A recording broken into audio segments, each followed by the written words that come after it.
Welcome, everybody, to another episode of Your Spiritual Journey. It's wonderful to have you with us. And this is Dr. Bob. And we're just, as usual, asking that you like us, subscribe to us, maybe even check us out on Patreon to keep us going. Because this is the space and the place where we talk about issues and concerns that affect your soul.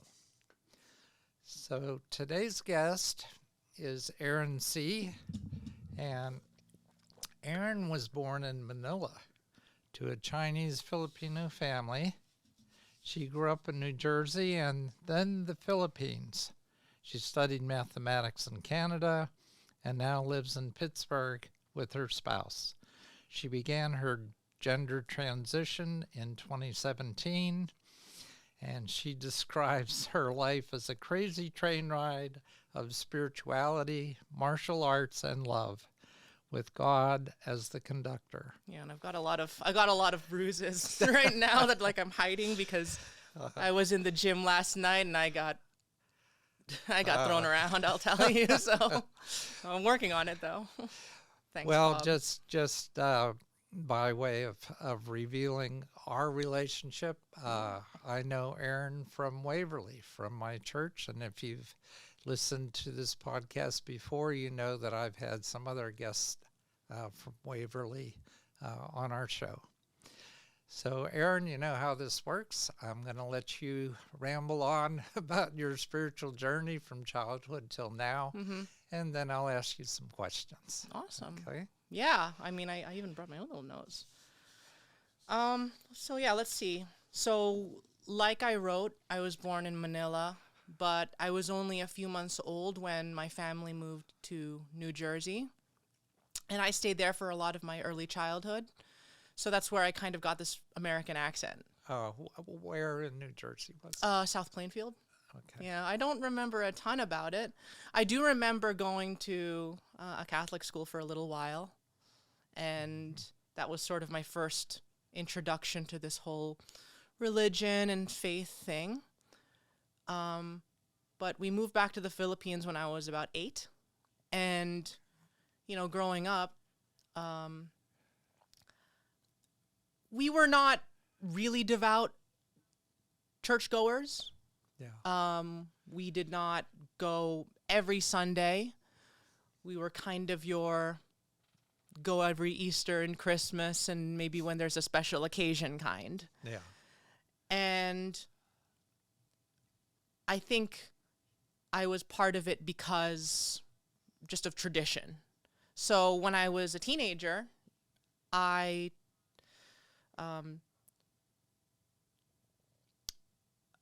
underwent the tradition of confirmation, and I took a bunch of classes about what it means to be Catholic, and then I was asked to kind of confirm that I was a Catholic, and I said yes because that was just sort of what was expected of me.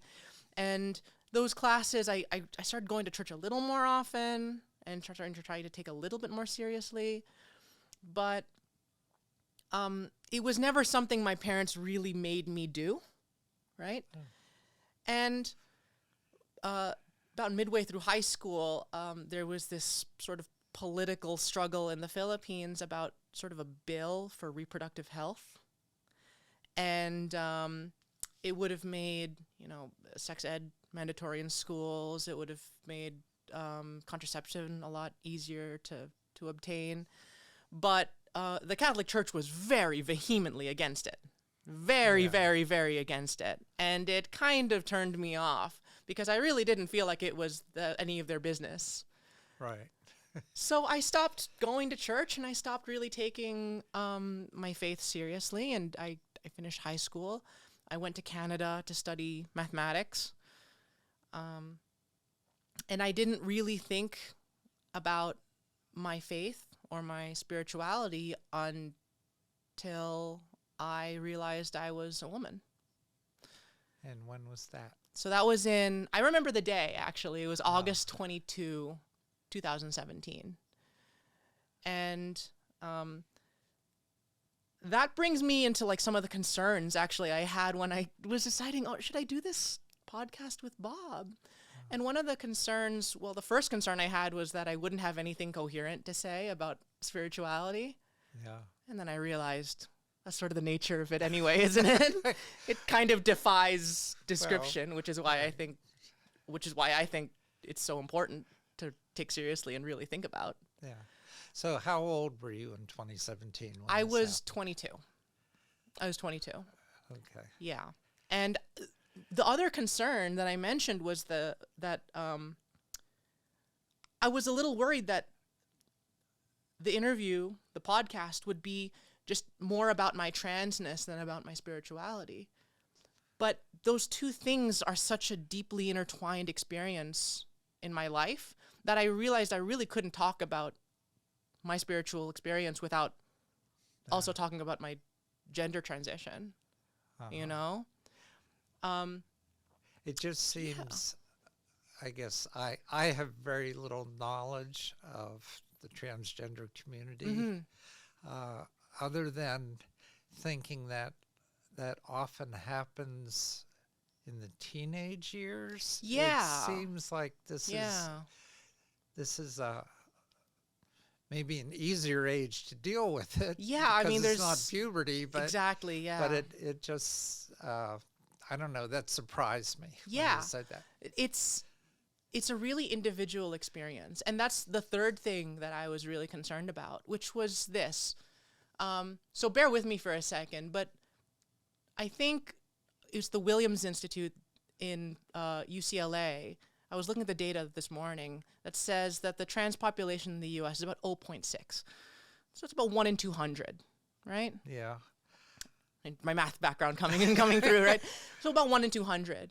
And then I also looked it up, and that's about Dunbar's number. Have you ever heard of this?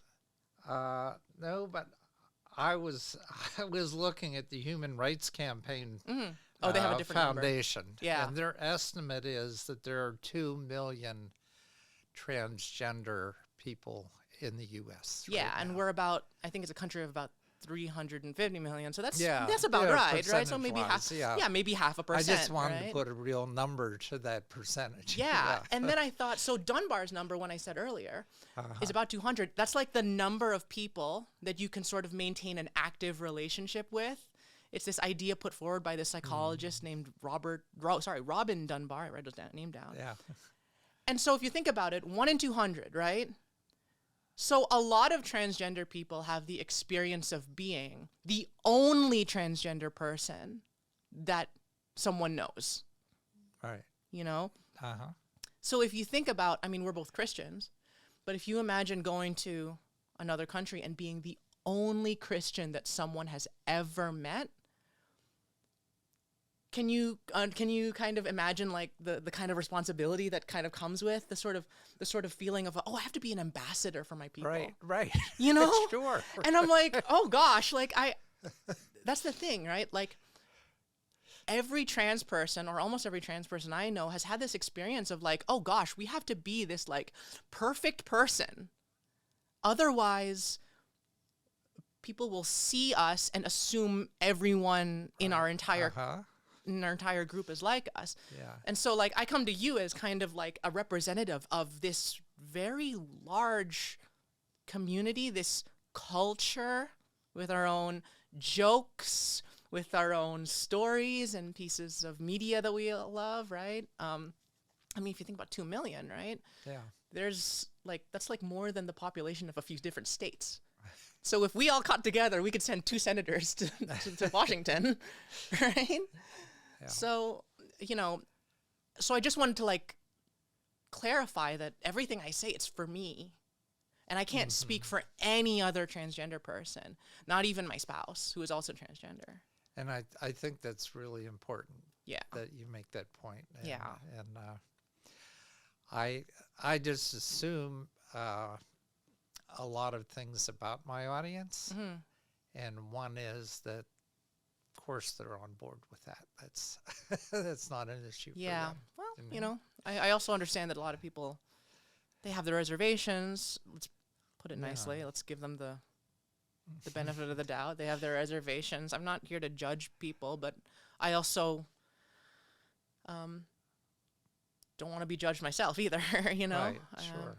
Yeah. So, yeah, that's all I wanted to like clarify. And that's something I was thinking about when I was getting up this morning and getting dressed. Yeah. So, so going back to like where that brought me, when I transitioned, it was a very deeply moving experience. So that night that I said August 22, 2017, what was happening that night was that my mother was visiting Canada from the Philippines. And I had been having these like feelings, these things that I was trying to understand about myself, but it was kind of a game to me at that point. The person I was dating at the time didn't really mind. Only a few friends knew that I was trying to figure it out, that I had been dressing a certain way in private or at home, or trying on makeup, or, trying to decide, what name I would use, which eventually I decided. But when my mother visited Canada, I realized I wasn't ready to tell her. And when I realized I wasn't ready to tell her, that's when I knew it was real.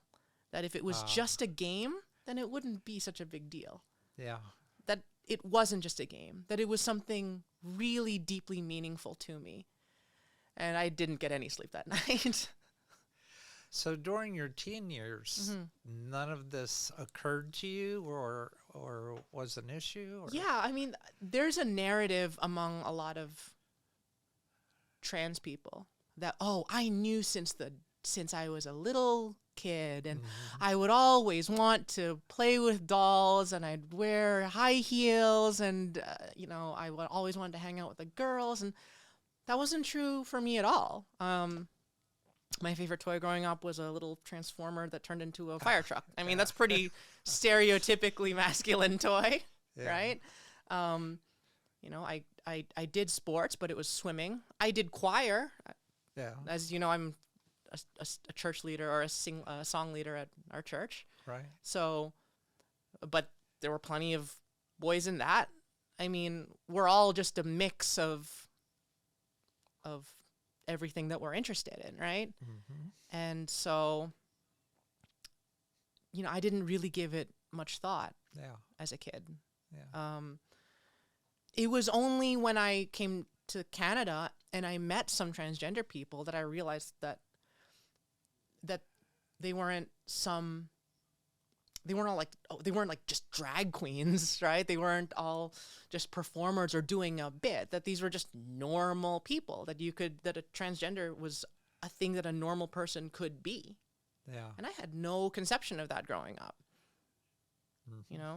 So when I realized that, and I realized, hey, I'd like to wear a dress, hey, I'd like to be perceived as beautiful or pretty. That I started trying to experiment, trying to understand myself, Yeah.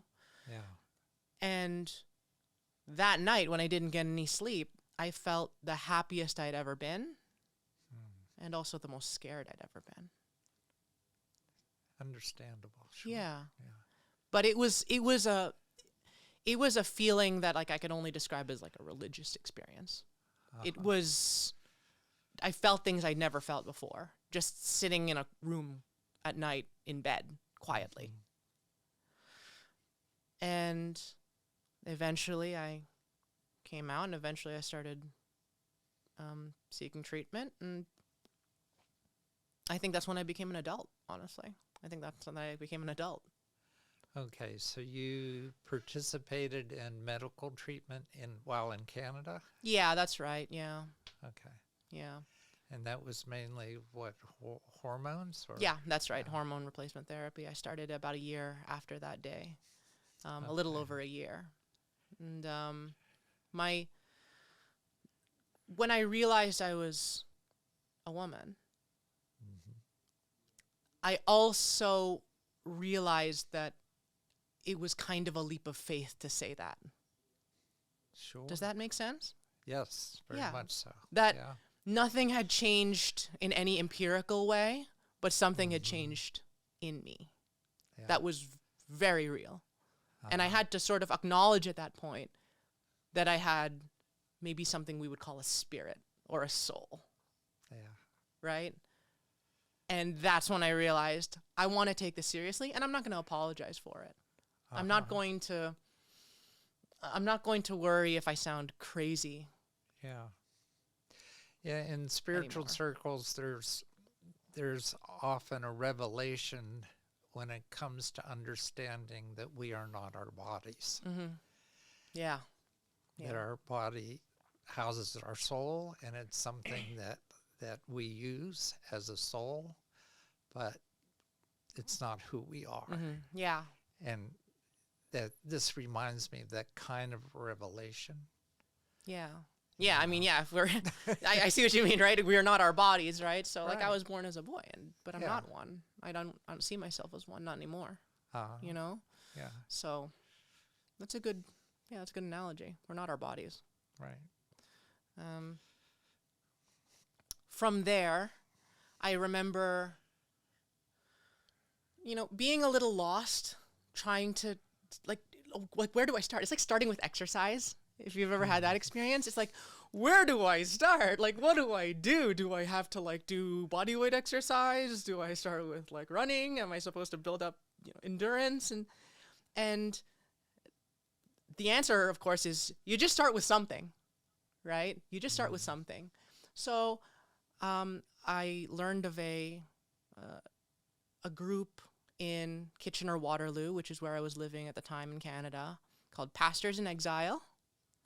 And they had I can't remember, maybe like every 2 weeks they met up on Wednesday evenings in a social room at a local church. And we would talk. It was like a discussion, but then we would do communion. And it was the first sort of faith or religion experience that I'd had since high school. And Pastors in Exile, when I say that name, it was a bunch of, basically they were an organization of pastors who didn't have a home church. Okay. So they considered themselves to be pastors for people who, may not always be welcome in their home churches as well. Right. So the woman who led that was a gay person named Pam, and I still consider her, one of my pastors. And that whole group, I just remember, was easy to be with. It didn't feel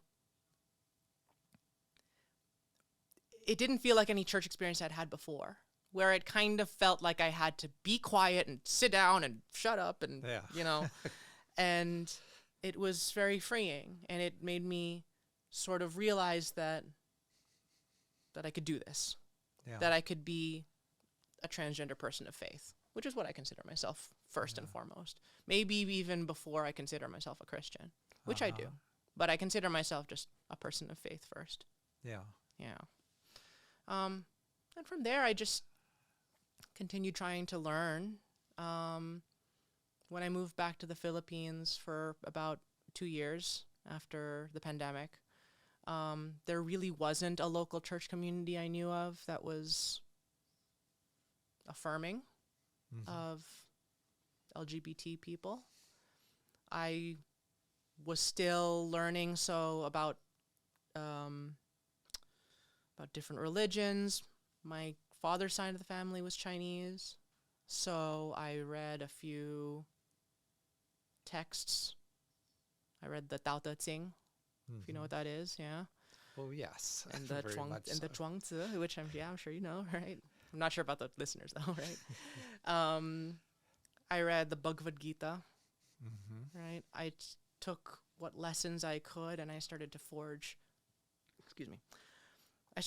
my own picture of what I believed about the world and ourselves and God. So I think now I haven't yet settled. That's the thing. I was about to say settled. I was like, no, I haven't done that at all. I haven't yet settled on a coherent picture of what I think about the world, and I don't think I ever will. And I think that's actually okay. fine. But I you think were that's actually living with fine. your family when you went back to the Philippines. Yeah. As a woman. Yeah. So I came out to them. How'd that go? Yeah. Right. Well, so I came out to them in 2017. Okay. In Christmas, like right before Christmas. And that was a tough Christmas. I'll bet. Yeah. My dad, I told him a few months before over the internet because I knew he sort of knew what it meant to be transgender. My mom, I knew I had to tell in person, so I waited until I came home that Christmas, and I told her Christmas 2017. And it took her a while to understand and come around. I went back to Canada to finish my studies, and I think my family had to kind of take some time to process what it all meant, you know. But eventually they did come around, and now they're very supportive. So my mom and I went to a Pride event last year together. Fun. It was really, really nice, and it was just such a great experience to take pictures of that and see how far we've come. Now, where was that? In Manila. In Manila. Yeah. Okay. Yeah. All right. So, but yeah, it took them a while. Uh-huh. But a couple of things that helped them understand me was one how I chose my name. So my name is Erin because that's the name they would have given me if I'd been born a woman. Mm-hmm. They had told me this before. They had told me. Yeah, They had told me we thought you were going to be a girl growing. Like when you were born, we thought you were going to be a girl. We picked out the name Erin for you. When you were born a boy, we picked your other name.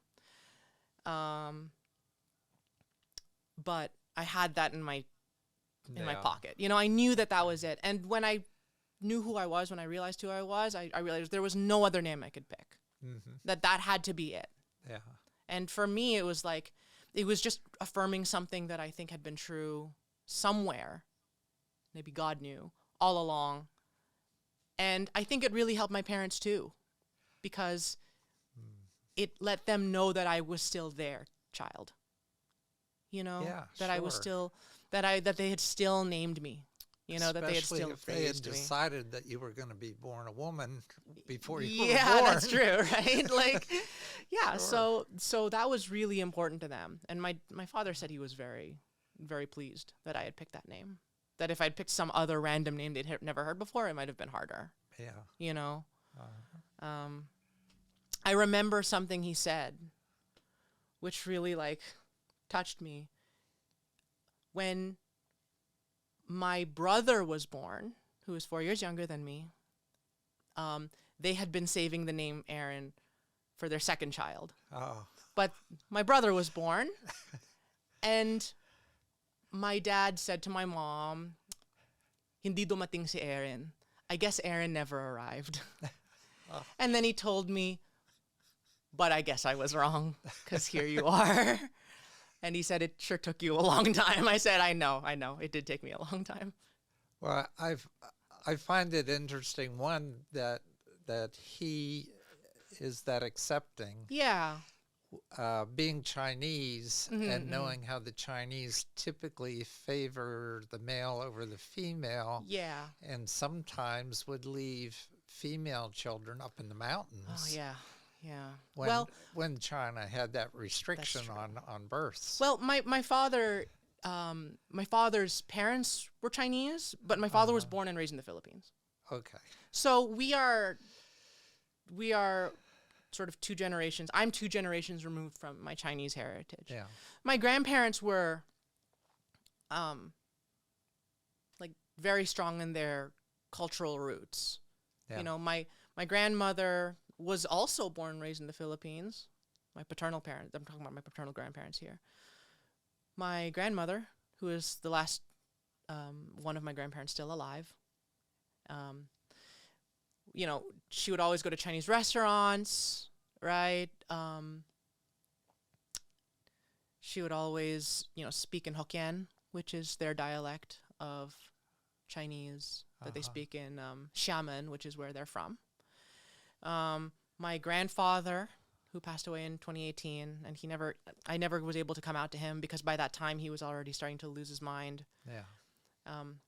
but I remember back when I was growing up, he really wanted me to study Chinese in school, which I did, and I didn't do very well. It's my worst subject. I tried that myself. It's hard. Yes. It's hard. Yes. Especially, the writing is the worst part. It's really, really hard. But I remember he would, whenever I'd go over to visit his house, and he lived like down the street and around the corner, I could walk to his house in like 10 minutes. Yeah. But whenever I went in to his house, he'd be in his little study, and he'd be doing calligraphy with a brush. Right? That's a real art. Yes, it was beautiful, and I really wish he was still around so I could ask him what he was writing, because I think he had a little book of poems, and that's what he was copying down, and he would just do this as like a mindful, as just a way of like keeping his brain active. Yeah. So yeah, my grandparents were very strong in their Chinese heritage, but they didn't really pass that on strongly to my father, who even less strongly passed it on to me. But, yeah, my father was really accepting, because I think he has a very like Western mindset, and I don't want to like talk for him, because I'm sure he's going to listen to this eventually. But he went to school in California. He went to college in California. You can't come away from that without an open mind. In fact, like that's why he also speaks English with an American accent. And everyone back home kind of like knows him. It's like, oh wait, John? Oh, that guy with the American accent, right? It's like, yeah, that's my dad. Yeah, I am. So yeah, I knew he'd be cool with it. Yeah. My mom didn't understand at first, and it took her a while, because I think she had this, strongly identified with this feeling of like, I have two sons.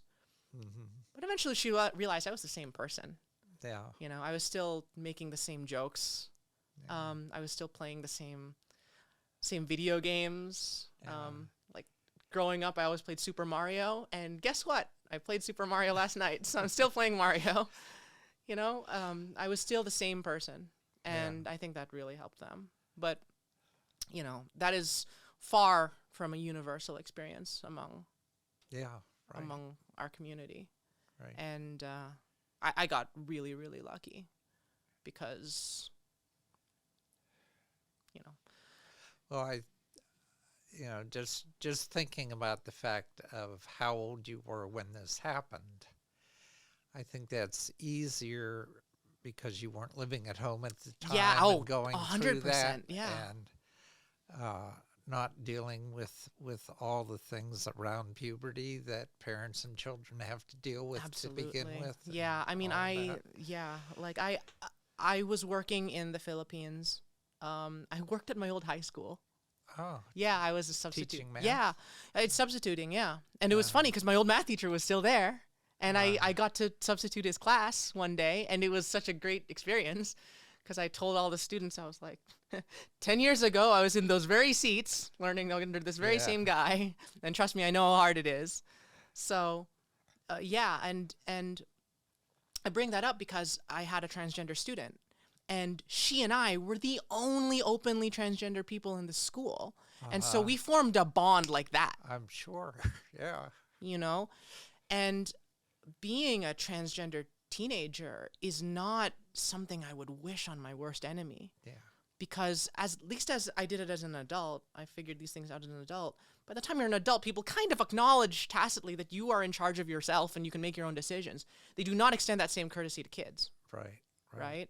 And I understand that, kids are still figuring themselves out, and maybe some decisions really do need to be made in tandem with their families and doctors, right? But we could be a lot better, all of us, a lot better at just listening to those teens.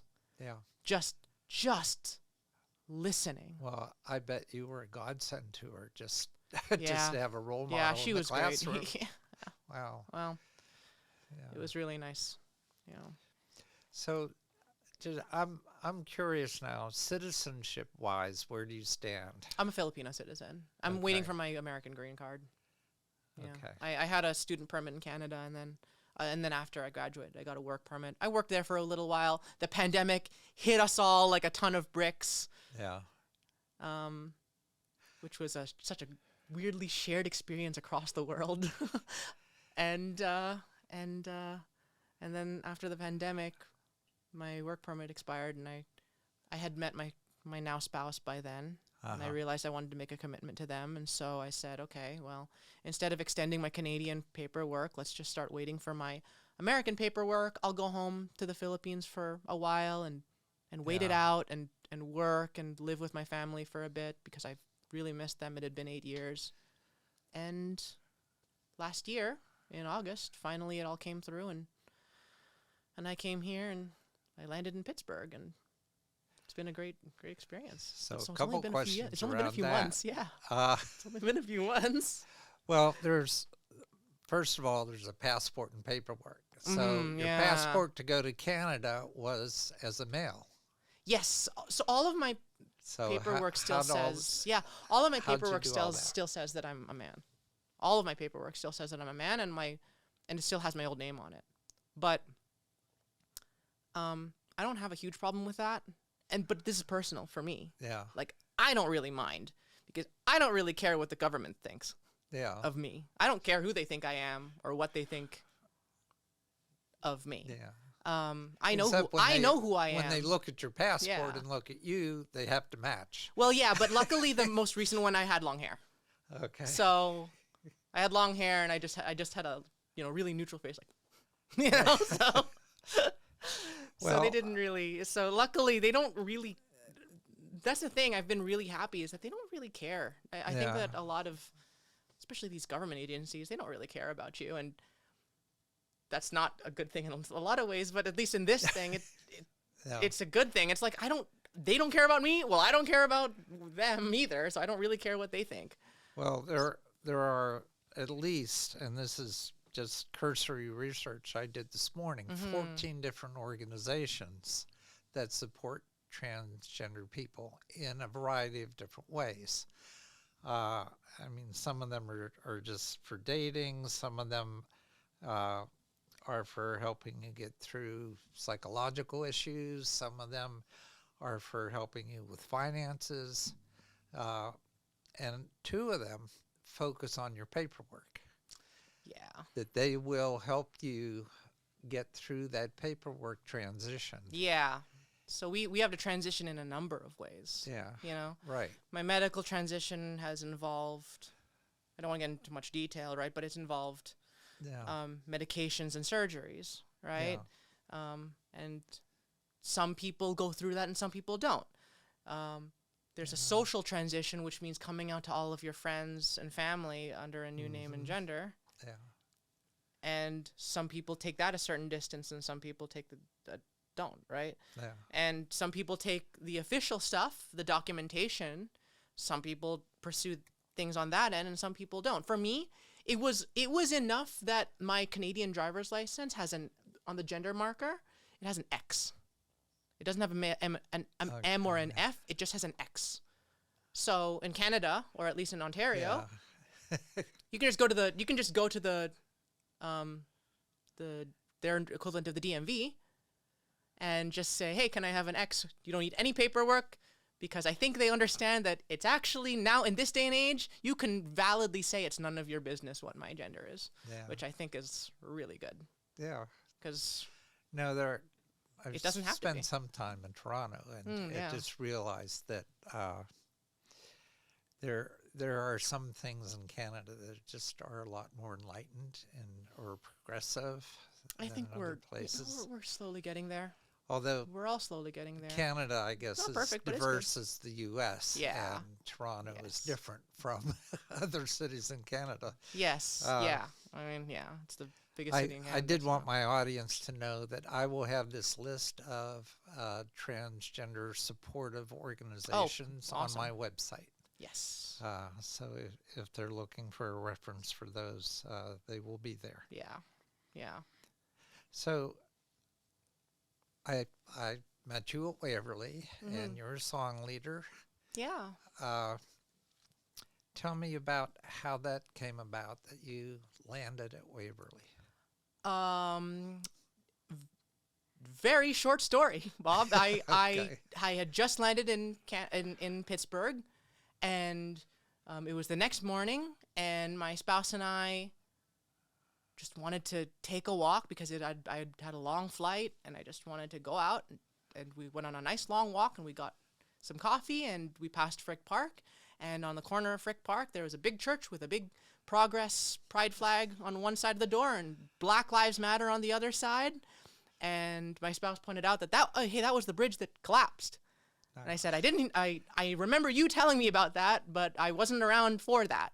Yeah. So, and I looked at that church and I said, I'll start there. Okay. I'll start there. I want to get back into this whole faith thing, and I'll start there. And I'll look at a bunch of different, I said, I'm going to look at a bunch of different places around the city, and eventually I'll just pick one, and I'll start there. And I went in one Sunday, and I attended a service, and I didn't really feel the need to continue my search. I just felt, this is nice. I felt everyone was welcoming. Everyone felt easy to be with. I didn't come out immediately as transgender, but I knew that it would be okay. I can't remember when I met Ellen and Tana. But they helped a lot, because I think there's a really big difference between, putting up the signage and walking the walk, Yeah. And meeting them sort of confirmed to me, like, okay, they walk the walk, at least for the LGB part of the acronym. Mm-hmm. But there's often a disconnect between the first three letters and the last in that 4-letter acronym. Trans people face transphobia, which, by the way, is, fear or hatred of trans people, the same way that racism is fear or hatred of other races, or homophobia is the fear or hatred of gay people. Trans people do face transphobia from the LGBT community. Trans people even face transphobia from other trans people. This is real. There are so many ways that human beings can hurt one another. And I think coming to Waverly was a really, really important reminder that there are also so many ways that people love one another as well. And, the reason I come so devoutly, and I really want to come to church every Sunday, rain or shine, is because I want to take 1 hour a week just to exist in a place where my only purpose is to love and be loved. Yeah. And I think that's missing from a lot of people's lives. Caitlin always ends every service with, don't be overwhelmed by the brokenness of this world, right? Mm-hmm. How things are always breaking, but things are always mending. Not with time, but with intention. Right. Right? And that intentionality to just love and be loved unconditionally changed my life. And it's still changing my life. Yeah. Yeah. Yeah, I'm just keeping an eye on the time. Absolutely. But we still have some more time. Yeah, So good. Okay, so other questions have to do with the role of music in your life and the role of martial arts in your life. Thank you. Yeah. Those two sides of you I find very interesting. Yeah. Well, I guess I'll start. I mean, it's all connected. It's all really connected. I think that slowly my life is starting to come to a center point where spirituality is the center point, and everything else that I do is like spokes of a wheel or fingers on a hand off of that, Yeah. where I see all of those things connected to who I am Mm-hmm. instead of just things I do. Music and poetry was a big part of that. I sang all through my childhood. In second grade, I sang in church for the first time, and I did a little solo. And I don't remember very much about it, but I remember enjoying myself and enjoying practicing singing. And I stayed with that in middle school, and then all through high school, I went to show choir, which is like show tunes, a lot of jazz, a lot of Broadway music.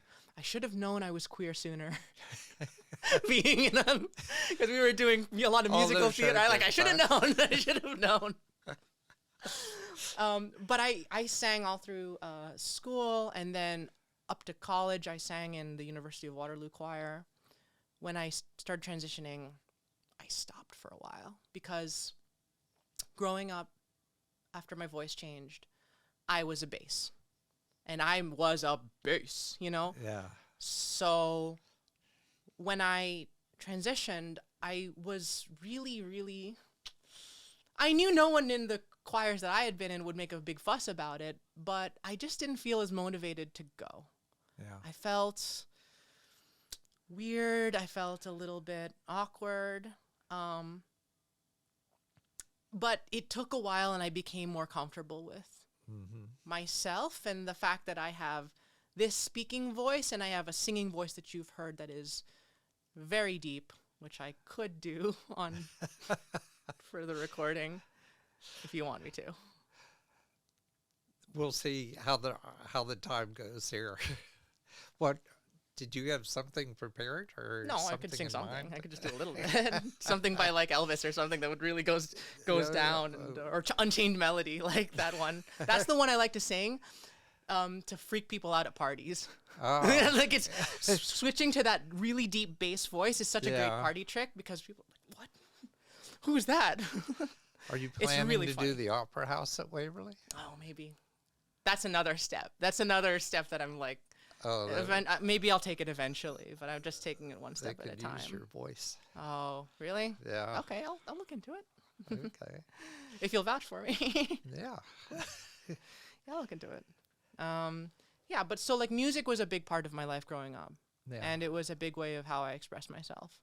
And now that I feel more comfortable with myself now, Yeah. it's been really good to get that opportunity to use a skill set that I had not used in a really long time Yeah. for something that was coming from my soul, which is, worship Yeah. and love. Martial arts Yeah. That. is the one that kind of like comes like kind of out of left field. But martial arts has been really good because not just for it's keeping me healthy and physical and active, which it definitely is, but it's been a great example of a lot of like spiritual principles Yeah. Yeah. that I learned in other contexts. So as a quick example, there's this idea from the Bhagavad-gita, right? That people are only entitled not to the fruit of their action, but to the action itself. Does that make sense? So you can shoot an arrow. Let me just give a little bit of context, right? So the Bhagavad-gita is the story of this guy called Arjun and his discussion And of Krishna. with Krishna, Yeah. right? And Arjun is about to go into battle against his own family because there's a civil war going on, Right. and he doesn't want to do it, right? Right. He doesn't want to fight his friends and his teachers and his cousins and his loved ones. But Krishna says that it's not up to you who lives or dies tomorrow in battle. It's not up to you whether you live or die tomorrow in battle. The only thing that is up to you is if you do your duty. Right. So tomorrow you're going to go out there and you're going to do your duty.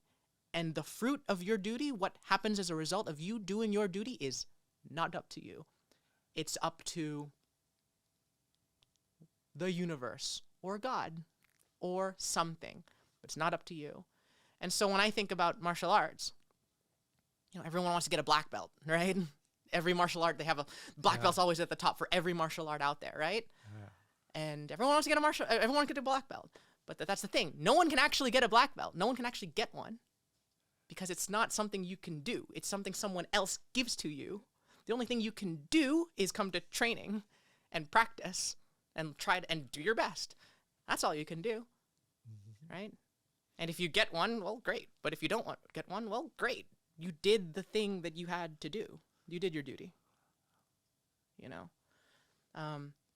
there's also this something I'm learning lately is the idea of like wu-wei, or action by inaction. That's been a big part of my martial arts as well. Of the use of space and emptiness. That when let's say someone is pinning me to the ground, it means that there's some space somewhere else that I can exploit. That no one can be heavy everywhere. No one can be everywhere. There's always some emptiness. And like I said, like it says in the Tao Te Ching, right? From space, like, arises substance. So there's a really big principle in grappling that you have to use the space that you're being given. And suddenly when you fill that space, you can manipulate the situation to your advantage. Like, for example, getting a reversal in grappling or opening up a strike in boxing. Yeah. Yeah. It's been a really, really interesting experience, and I think I'll be doing it for the rest of my life, or I hope so. Yeah. Yeah. So there are many different schools of martial arts. So Yeah. I'm not very good. I'm not very good yet. I'm trying. But what school do you follow? What do you work on? Right. So right now I'm training here in Pittsburgh. I'm part of a gym. We're doing Brazilian Jiu-Jitsu, which I'm, Okay. like I said, not very good. I'm only 2 years in. It takes, well, it's a lifetime journey. It's a lifelong journey. Uh-huh.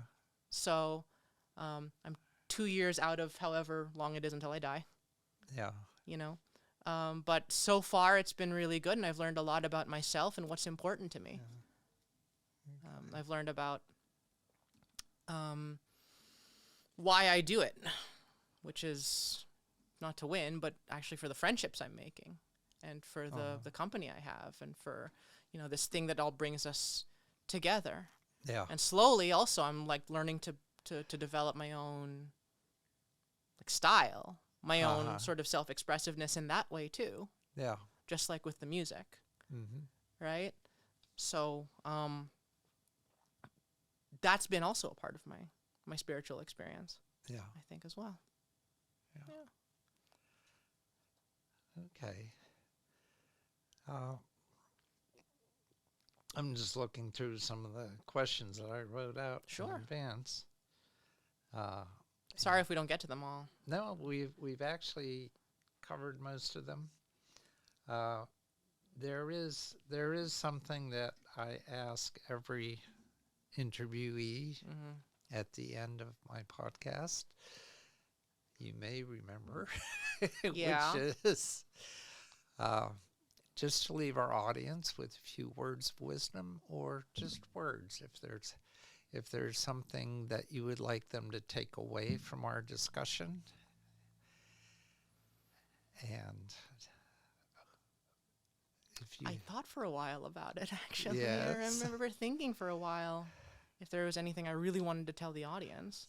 Yeah. I mean, I think the big one is that we're not trans people. When I say we're not unicorns.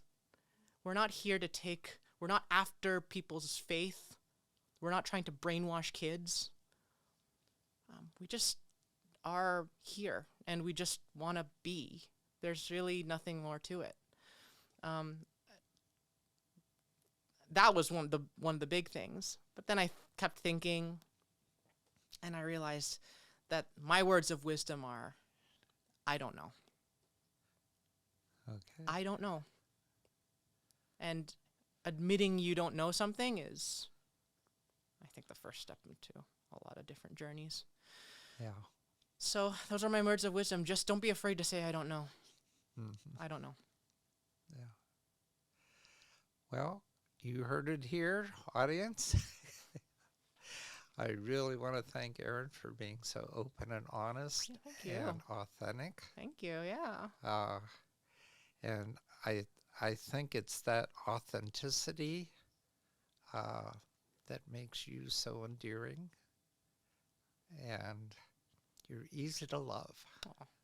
Thanks, Bob. So are you. So, I have no doubt that this conversation is going to continue on and on between the two of us for weeks to come, but maybe not in front of a mic. so audience, until next time, this has been your spiritual journey.